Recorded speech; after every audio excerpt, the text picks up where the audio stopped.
ஆதிரா ஜங்ஷனில் செம ஹெல்த்தியான ட்ரிங்க் இன்றைக்கி 2 வகை எப்படி செய்கிறதுன்னு பார்க்க போகிறோம். பொதுவாக குழந்தைங்கள்ட்ட ஃப்ரூட்ஸ் அப்படியே கொடுத்தா சிலர் விரும்பி சாப்பிட மாட்டாங்க. அதுக்கு பதிலாக இந்த மாதிரி செஞ்சு கொடுத்தா ரொம்ப எம்மியாக இருக்குன்னு சாப்பிட்ருவாங்க, குடிச்சிருவாங்க.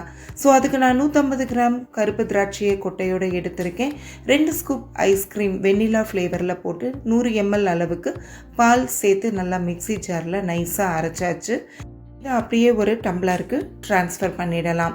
ரெண்டாவது நம்ம வாழைப்பழம் வச்சு செய்ய போகிறோம். கிட்டத்தட்ட 125 கிராம் எடையுள்ள ஒரு வாழைப்பழம் எடுத்திருக்கேன். இதனோட தோலை நீக்கிட்டு பழத்தை நீங்கள் வச்சு மிக்ஸி ஜாரில் சேர்த்துக்கலாம். இதோட 15லேருந்து 20 பாதாம் பருப்பு ஊற வச்சு தோலை உரித்து அதில் போட்டுக்கிட்டு கொஞ்சம் போல் பால் ஊற்றிக்கோங்க. ஒரு 50 ml அளவுக்கு 3-4 ஸ்பூன் அளவுக்கு நாட்டு சக்கரை போட்டு முடிஞ்ச அளவுக்கு நல்லா நைஸாக அரைச்சிட்டு அதையும் ஒரு டம்ளரில் ட்ரான்ஸ்ஃபர் பண்ணிவிடுங்க.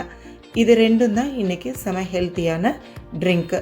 இதுக்கு மேலே கொஞ்சம் போல் ஐஸ்கிரீம் நீங்கள் வச்சுட்டு அந்தந்த ட்ரிங்க்குக்குரிய பழங்களை அது மேலே டெக்கரேட் பண்ணி வச்சுட்டிங்கன்னா பார்க்குறதுக்கும் நல்லாயிருக்கும், டேஸ்ட்டும் எம்மியாக இருக்கிறனால எல்லோருமே விரும்பி குடிச்சிடுவாங்க.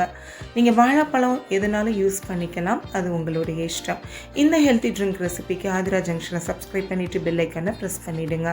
மீண்டும் சந்திப்போம்.